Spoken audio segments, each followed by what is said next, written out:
Tiniyak po ng Sabahang Industriya ng Agrikultura o SINAG na walang nakapapasok na imported na sibuyas na kontaminado ng E. coli sa Pangasinan.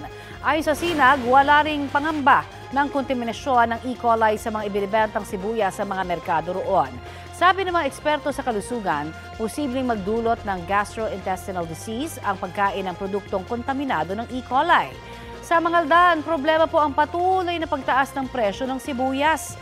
Native o mga locally produced na sibuyas kasi ang ibinibenta roon. Batay sa huling monitoring ng Department of Agriculture sa ilang pamilihan sa Metro Manila, nasa 120 hanggang 150 pesos na ang presyo ng pulang sibuyas, habang nasa 85 hanggang 150 pesos ang kada kilo ng puting sibuyas. Nasa 400 pesos naman ang kada kilo ng bawang at 120 hanggang 250 pesos ang kada kilo ng luya.